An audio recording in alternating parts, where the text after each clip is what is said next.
Again, very welcome. We want to hear from God in the week approaching this message. In a conversation that I had in one of the many conversations that I had during the week with different people, the one man made this statement where more or less he said this way, that it was so good to go to church and be refreshed at church. Now, he's not typically coming to our church, and so that part was all right. I'm glad that there is neighboring churches where people, and not just neighboring, but nationwide and worldwide churches where Christians can gather and be refreshed. Somehow that struck me, because that is my wish and that is my prayer for myself and for all of us, that that's what we could experience when we get to church. It should be a time of spiritual refreshment or of a reawakening. As normal and as used to it as we are, it can become a habit and we walk away from church and feeling dry and empty, and that would be very unfortunate. So my prayer has been that God would speak to us and that I could step out of the way and that God would do the speaking. I want with us this morning to turn to Matthew chapter 18. The topic that we have today I call humbling ourselves as a little child. A few months ago in our brotherhood circle, we had a conversation on the subject of humbling. And if you would go home today, or if you would be sent home today and say, now everybody will go home and we're going to humble ourselves. And then in 3 weeks we'll come back, and then everyone that will have humbled themselves, they will raise their hand and they will give a testimony. How did you humble yourself? What did happen? What's the prescription? And then we would tell the others, like, this is what you do, point 1, point 2, point 3, and after you've done the 3 points, you will be a humble person. You know, we realize as a brotherhood, that's really not how it works. Humbling or being humble is something else than following certain formulas, even though that might be, we could look at it as a formula. So anybody that is here, or those of you that listen otherwise than being present, may we all open our hearts to the good Lord and let him speak to us. And so for that, we want to pray. Can I ask you to bow? Let's pray.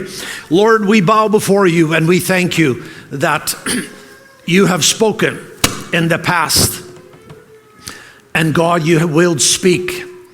Lord, today we just are before you again, and God, I pray in your great mercy, will you open the windows of heaven and shower your word, your touch on us this morning. I pray that I myself could step out of the way.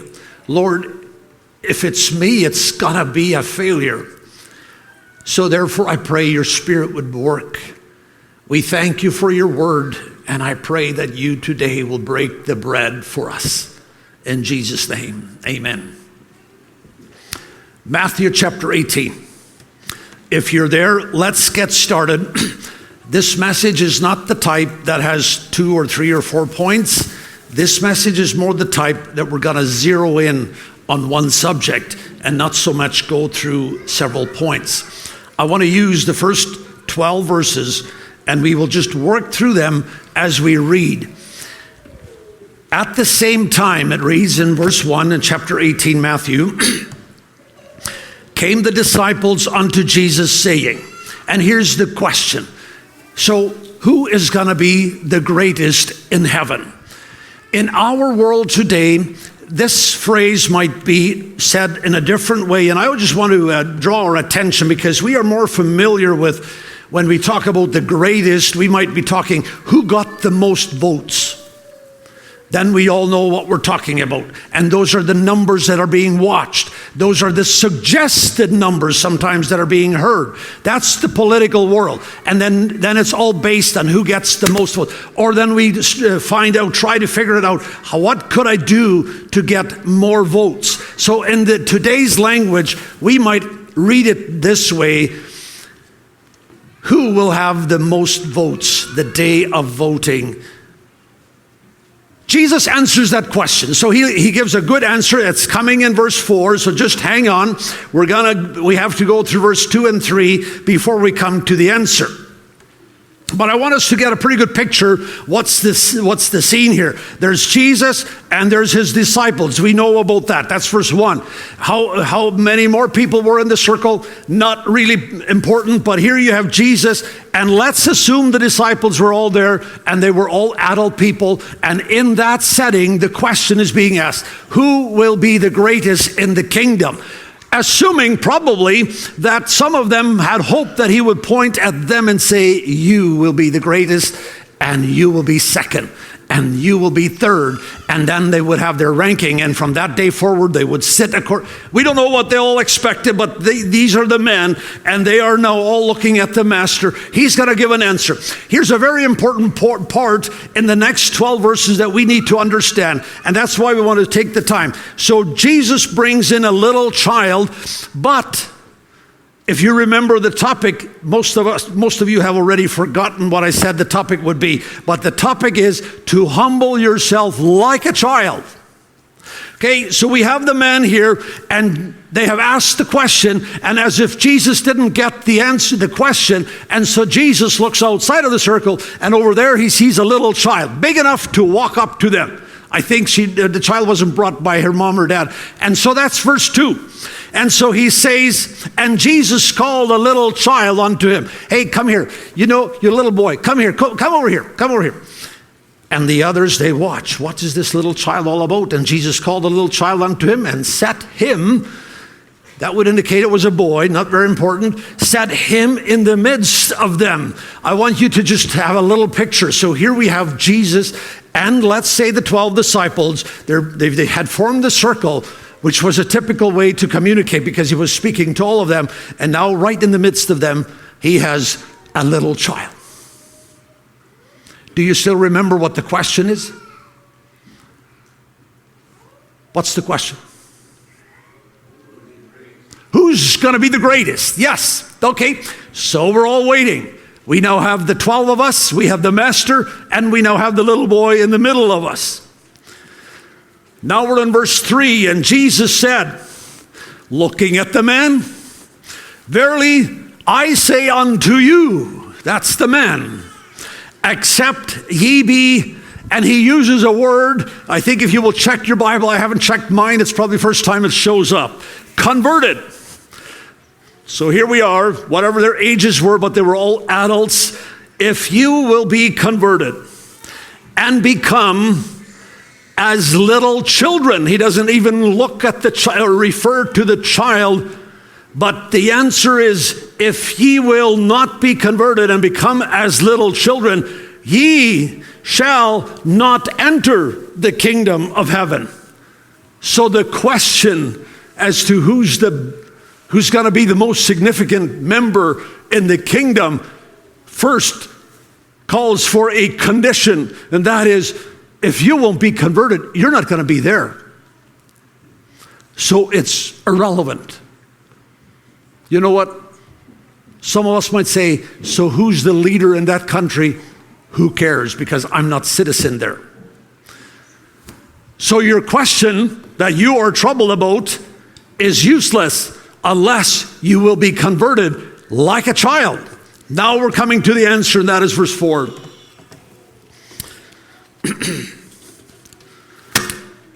Whosoever therefore shall humble himself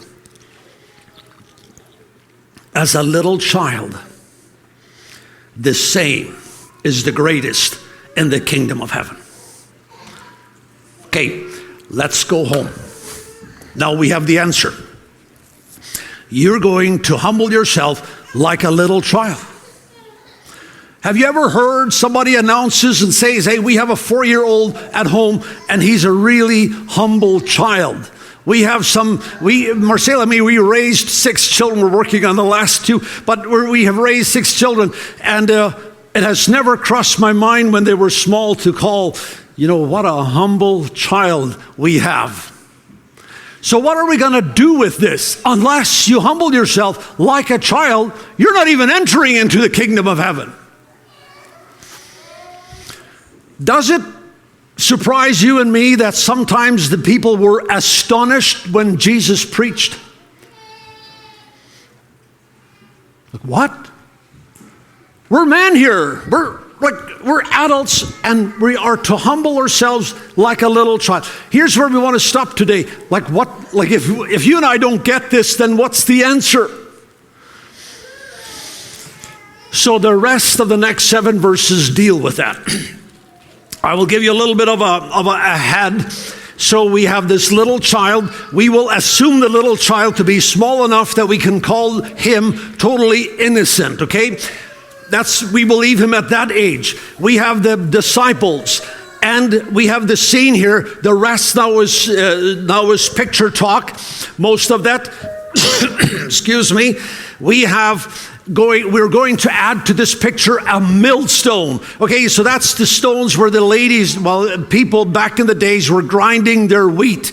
You know what? You have this in Matthew where 2 women will be grinding, and the one will be accepted, the other one will be gone in the morning. Stay back. So that millstone. I'm not exactly sure how big it was, but it was big enough that it was way too big to hang on your head or neck to be swimming in the sea. But that's the suggestion. So you get the picture. We're having people swimming in the sea. We're putting the millstone on them, and they go down into the sea. Obviously, death. So that's a bad picture. We have another picture that we will get to here as we continue in the question, and that is where we have people, they cut off their arms and they cut off their legs, and some of them have even cut out their eyes. I mean, you get the scene. This is what we're talking about. After verse 4, very important as we study this chapter, that after verse 4, Jesus switches the focus from the child. There's a good chance he held it on his lap, but it was in the circle. But Jesus will switch the focus. This makes a big difference when you read these verses. If we continue to read with the idea that he's talking about that specific child, we will lose the content and we will lose the value of the next verses. So Jesus switches the focus from the child to the heart of his followers. Look at verse 5. And whoso shall receive such little child in my name receiveth me. That can still be applied as, okay, we have a little child here, and maybe it's an orphan or it's somebody that's up for adoption. You could read this verse into there. I have no problem with that. But as we add the next verses, we realize that it's more than just that little child. Verse 6. But whoso shall offend one of these little ones, which believe in me. Now here I'm bringing in a new context, and I hope we all understand. But as we raise our little children, we sometimes speak about their faith and their innocence and their innocent faith that they have in us. That is true, and it's very precious. But I believe that Jesus, when he speaks about this faith here, he's not speaking about that little child, but he's speaking about anyone who has faith. When the Bible refers to faith, you will notice that it's most of the time speaking to adult people. For God so loved the world that whosoever believeth. That's you and me. That's not babies there. That's not little children. They could be in there, but he's speaking to us or to adults that have faith. He's speaking to the disciples. You have to remember that. But whoso shall offend one of these little ones, which believe in me, it were better for him that a millstone were hanged about his neck, and that he were drowned in the depths of the sea. I apologize. Here is that picture. We're still standing in this circle, and we're wondering who is actually going to be the biggest in the kingdom of heaven. Well, by now we're starting to drown people with a millstone on their neck. That question should maybe never have been asked, because we're getting into subjects here that are just altogether very, very, dramatic. But we need to just stop for a moment. We're a little bit out of that first question, because we're talking about offenses by now. Who shall offend one of these little ones? Let me define offend the way I understand it here. Nowadays, sometimes we will use terminology, we're somewhat familiar with this, that we feel offended. You know what? You probably felt offended last week somehow by someone. So that one that offended you, should we put him put this millstone around his neck? No. You will be offended in the next while. Excuse me. And so, are we talking about offending? Because sometimes I find your opinion very offending, or you will find my opinion very offending. I mean, it depends a little bit how sentimental or how sensitive we are, but some people are so offended about difference of opinion that they don't even want to see each other anymore, which is a very sad and sort of a silly thing, but it's just how it works. Offended here is more than just different opinion, okay? Offended here is where someone puts a block in front of this little one, and the little one in this case is a new believer or any believer. It's not the child in the circle, and causes the little one, the new believer, to lose its focus on Christ, where it loses its faith that Jesus is the only one by whom I can be saved. That's offense. I want us to just ponder on this. Even though the subject this morning is about humbling ourselves like a child, will you and I be okay as a Christian circle to live with this, where we would find out that we have somebody among us that is actually perverting and leading people away from Christ? Like, if I was that, and we would all together say, you know what, this world would be a better place if we would put a millstone around his neck and just get rid of him. That doesn't sound Christian at all, in my opinion. But that's really what Jesus is saying, because we are leading people astray. We should not be surprised that in Philippians chapter 2, nope, that's not where it is. In 2 Peter chapter 2, it speaks about, no, it is in Philippians somewhere, where it speaks about dogs. The Bible calls these perverters, the false teachers, dogs. In 2 Peter, it uses the term of a dog vomiting. It's a very, very, very, important part. Am I offending somebody? The disciples might still stand in the circle and wonder, okay, but who's going to be the greatest in the kingdom of God? Woe unto them. Verse 7, we're slowly coming along. Now we're making a different statement here. Woe unto the world because of offenses. That's just a general term. You know what? You can expect this. And let's not take that lightly.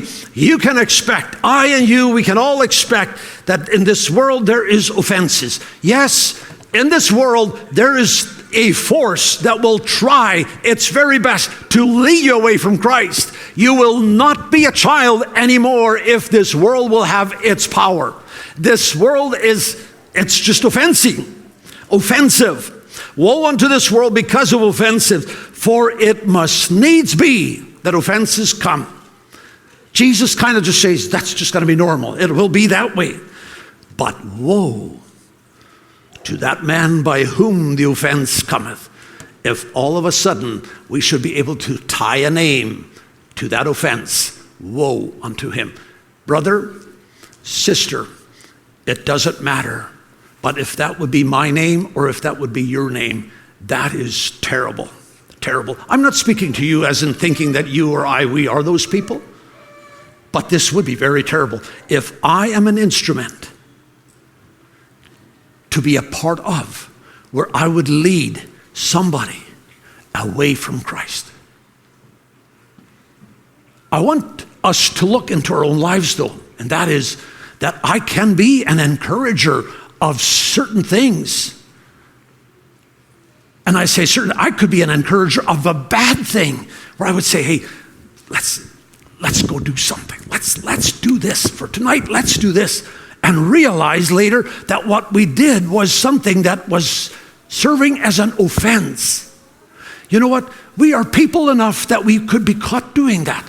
But when you catch on and realize, I was part of organizing something that has drawn the attention away from Christ, we should repent in ashes, because this is what Jesus said, a millstone should be hung to its neck. So, careful, okay? Number 8, we're verse 8 now.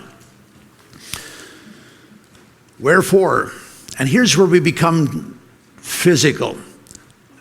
You know, wherefore if thy hand or thy foot offend thee. I have always struggled in my life to understand what would it take for me to say my hand has offended me, because it's always done in my mind or my foot. But Jesus' solution to that was cut it off and cast them from thee. It is better for thee to enter into life halt or maimed, rather than having 2 hands or 2 feet to be cast into everlasting fire. And if thine eye offend thee, I want to add something to this verse, and I want to be very clear. I'm not sure that I am totally, I'm adding something. So this is not actually exactly what we could read out of Scripture, but I want to say this. I'm adding this not as in adding it to the Bible, but I want to take a teaching out of this, okay? So please, this way. If thine eye offend thee. So if I am not humble today, I am angry, I am disturbed. You know what? That's the opposite of humility. I could be disturbed by somebody today yet, and I would start a rage if I wouldn't control myself. You know what I'm talking about, don't you? So that cause was an offense. If I'm steadily seeing things, they offend me to the point where I lose humility. This is the part that I'm reading into here, okay? I'm losing humbleness because I saw it again. And I see it again. And every time I see it, I lose my humility. Then cut the eye out. We need to stay like a child. Take the offenses away. That's a Ronald Kornelsen teaching there, okay? If thine eye offend thee or causes you not to humble, pluck it out and cast it from thee. Okay, we're done with the physical part. We're now in verse 10. Take heed. Now he's directing it back to the disciples, and the disciples are listening, and he says, take heed that ye despise none of these little ones. That's general terms, okay? So we have forgotten the child in the center. We're talking about these little ones. I don't think he was referring just to the little children, but he's referring to anybody in the faith. Take heed that ye despise not these little ones, for I say unto you, although it applies to children as well, but we can read more of that into here. I say unto you that in heaven their angels do always behold the face. That applies to children, like I said, but it definitely does apply to people in the faith. The angels in heaven behold the face of my Father which is in heaven. For the Son of Man is come to save that which was lost. And that was the little ones. They're saved. Christ himself called his children little ones. If you go to Matthew chapter 10 and verse 42 and compare that with Mark chapter 9, 41, we get the conclusion that he called his children little ones. So I want to bring the application part out and slowly come to a conclusion here. So we now know that we have to accept Christ as a little child in order to make it. Never mind the greatest, but just to make it into the kingdom of heaven. I want to draw a few other applications or parables. If we would continue reading in Matthew 18, we read about the lost lamb or the lost sheep. The lost sheep was lost, and the master went and he found it and he took it. That sheep, when it was taken by the shepherd, was completely vulnerable to the shepherd. That sheep had nothing that it could do. It was totally vulnerable. That little boy in the midst of these men was in a vulnerable situation. He had no physical power to defend himself. He was in the midst of big people. The sheep is in the midst, or in this case, in the arms of the shepherd. Christ, we want to take a few teachings. Christ protects his little ones. Matthew 18, verse 10. The angels in heaven behold their face. Jesus speaks in favor of the little ones again and again. And 1 John 2, verse 1 is another one of those. But the big question today is, what does it take to become a little one? We're same as Nicodemus. Like Jesus said, you need to be born again. And Nicodemus tried to figure that out in the physical terms, and he couldn't. We cannot figure it out in the physical terms either. We will never become little. You might lose a little, but we can never become little. Where's the answer? How do we go about this? Romans chapter 6, and it's a little bit much to take. Romans chapter 6, verse 3. Here's where how we become the little one. Know ye not that so many of us as were baptized? Today we had a baptism here. There was an experience in the past. Josiah became a little one. He realized, I'm lost. And he humbled himself to the point where he recognized, I'm lost. I'm lost. Baptized into Christ. I need something from Christ, and I choose to die to self. Therefore we are buried. That's verse 4 in Romans chapter 6. Therefore we are buried with him by baptism, that like as Christ was raised up from the dead by the glory of the Father, even so we also should walk in newness of life. We are different people. We are not the old nature anymore. And that's what this day when Jesus spoke to the disciples, they were astonished about that. Become a little one? We're talking about the biggest. And Jesus is the little one. For if we have been planted together in his likeness, in the likeness of his death, meaning that we gave up, we shall be also in the likeness of his resurrection, a total changeover. Knowing this, that our old man is crucified with him, that the body of sin might be destroyed. That's the answer. Who is the biggest in heaven? Like, who is in heaven? The ones whose body of sin was destroyed. And henceforth we should not serve sin. For he that is dead is free from sin. New life. Converted. If we be dead with Christ, we believe that we shall also live with him. I want to come to this point here in just a little bit. Knowing that Christ being raised, and I remember one time when I was memorizing this scripture, I came across this verse in my saying it to myself, knowing that Christ being raised from the dead dieth no more, death hath no more dominion over him. There's a victory here. We might not call this the greatest, we might not call this the most votes, but we're talking about a victory. And Jesus in the morning, he never mentioned the word victory, but I believe that was his heart. We're not talking about being the greatest in heaven. We're talking about who will win the battle. Knowing that Christ being raised from the dead dieth no more, death hath no more dominion over him. For in that he died unto sin once, but in that he liveth unto God. Likewise, I like that word, likewise, reckon. That word reckon, I'm not sure that we fully understand that. I'm not sure that I understand that. But I think it goes very hand in hand in faith. Therefore believe also that you are dead to sin. That were my own words. And the Bible says that likewise, reckon ye also yourselves to be dead indeed unto sin, but alive unto God through Jesus Christ our Lord. A little bit of a picture. I just want to add this to the closing of the message. So the question is, how can I humble myself like a child?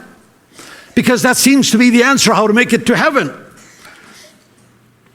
As Jesus speaks about sheep and lost sheep, how he speaks about different ways of sheep, and how he brought the little child into the scene, and realizing how the vulnerable child was there, and this child was completely at the grace of the people around it, as sheep are at the grace of their shepherd.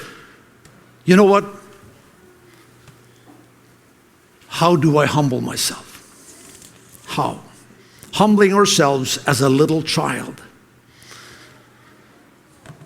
Number one, it is here where I agree with God to go against myself. Number one, I agree with God against myself. I'm laying myself completely vulnerable into his will. The word vulnerable means that he can do what he wants. I can do nothing. That word is a little bit of a difficult one to swallow. The best way for me to lay the word out is by what Jesus said in a different form. And he said, I'm sending you as sheep among the wolves. And I often picture that. I want to take us all on the pasture, okay? Can you mentally come with me on the pasture? We have sheep on the green grass. And they are innocent. They're totally vulnerable. Zero defense. And all of a sudden, the sheep realize in order for us to make it to the shepherd, we have a lot of wolves to deal with on our way to the shepherd. That is going to be a problem. As sheep, I'm sending you among the wolves, Jesus said. You cannot, in my opinion, get a more vulnerable situation as such. These sheep find out I am encircled by wolves, and I am here. I am sent here by my master. Are you facing something today in your life? Is it a future calling that you sense the Lord is laying on your heart? Is it a situation that you're dealing with that seems to you similar to wolves among sheep? Are you today sitting there and thinking, as a sheep would, and let's just turn around? We don't know the other side of the pasture, but we know that there's wolves between us and the destination. As sheep, let's get together and study the other direction. Wisdom, human wisdom. You know, as I saw this picture and I realized how absolutely no chance a sheep has in the midst of a wolf, I got this picture where the sheep, they have only one thing, and that is we're heading towards the destination. We're heading towards our shepherd. That's the call that we have. And we have been promised victory. And the sheep set off, and we will put ourselves completely vulnerable in the hands of God, and we're going to run. We're just going to run. And as they run their race to their destination, and the shepherd, they know him. He's on the other end. There's many times when these sheep, they view and they face the wolves. They see their green eyes, and they see their big teeth, and they see their wide open mouths, and they hear their growl. And these sheep are scared. They're scared. I'm gonna die. I'm gonna lose it. But they're determined to just be like a child and just run, because I know my shepherd. And the sheep, they run and they run. And as they run, you know what? One by one, we're experiencing this. One by one, we're coming through. And all of a sudden, as a sheep, and here's the point where we would all like to be the sheep, we're coming towards the shepherd. And as I come to the shepherd, I'm getting a new dress. Now a new message could begin, but I'm being clothed with the righteousness of God. My own, you know what, as we read in Romans chapter 6, I'm dead to Christ, but I still deal with my flesh. But as we're coming through, all of a sudden, we have made it. Maybe not the greatest, and maybe not the smallest, but we have won the battle. It's all won. Who's with me? Let's go. We have a sheep, and we have a master that's calling us to humble ourselves like sheep. And one day we will end up realizing we won this battle. May God give you grace.